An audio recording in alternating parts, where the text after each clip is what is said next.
O ego é silencioso. Ele não grita. Ele não se apresenta como vilão. Ele se apresenta como proteção, como autoestima, como identidade, como defesa. Mas o ego, quando não é observado, se torna o maior sabotador da sua evolução. Ele é o que te impede de crescer. Ele é o que te impede de ouvir.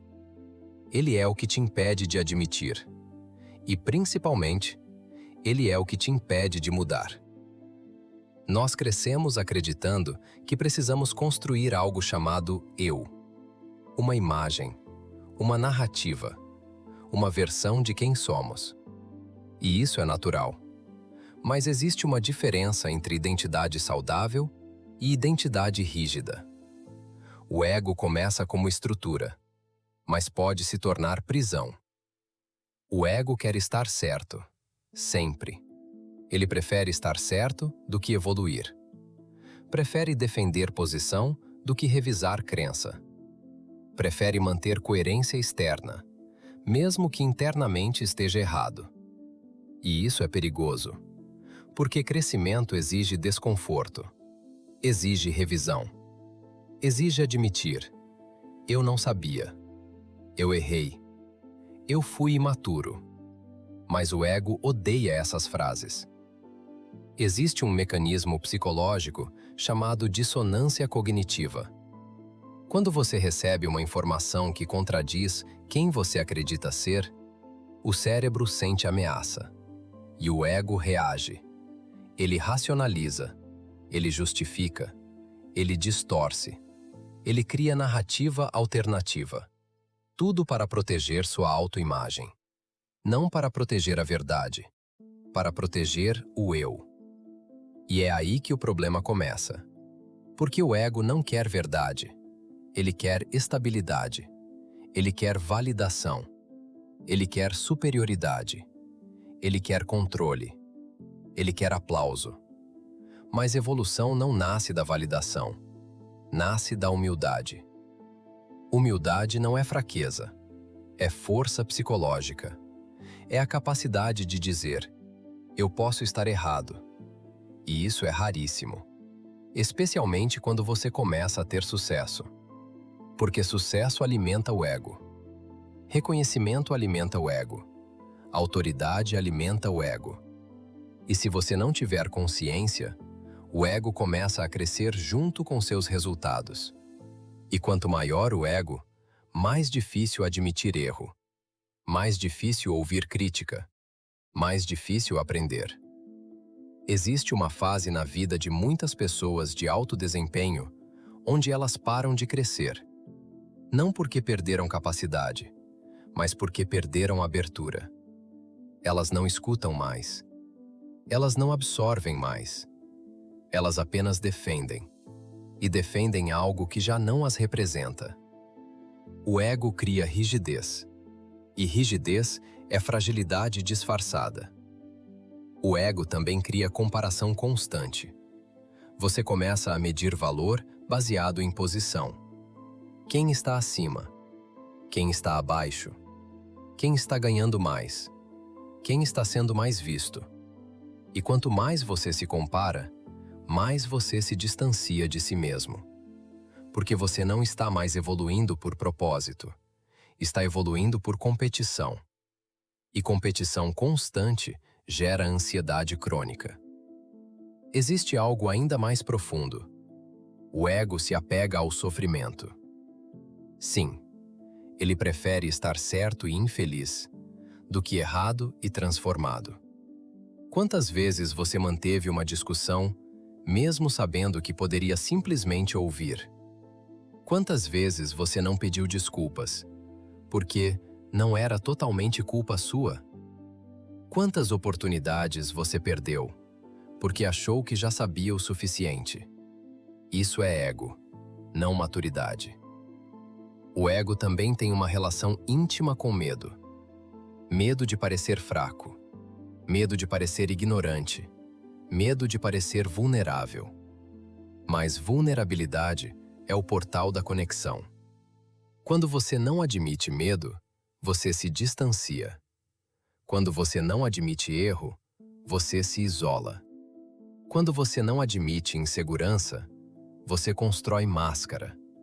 E máscaras cansam.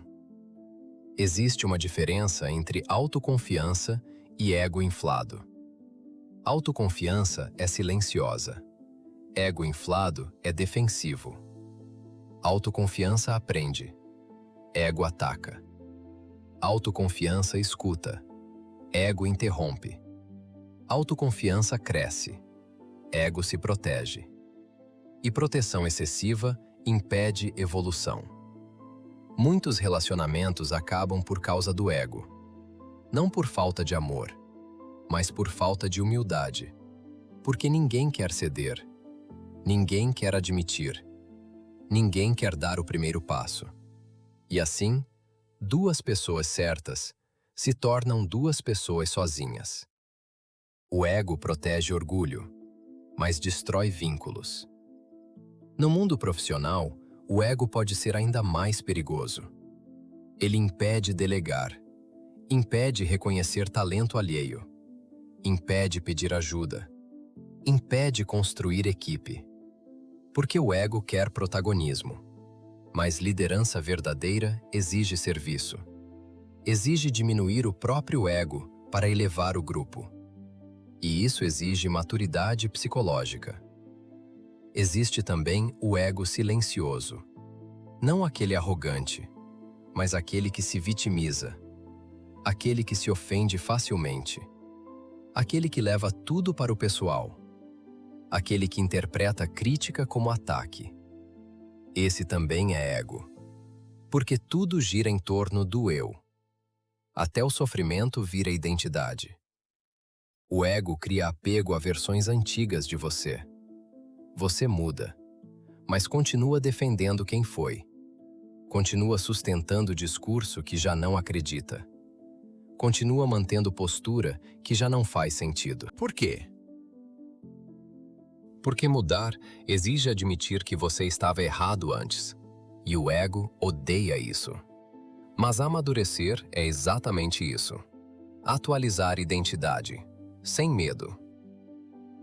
Existe uma pergunta poderosa. Quem você seria? Se não precisasse provar nada para ninguém.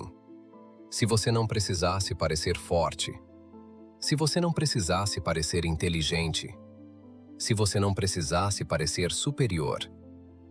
Talvez você seria mais leve, mais aberto, mais curioso, mais humano.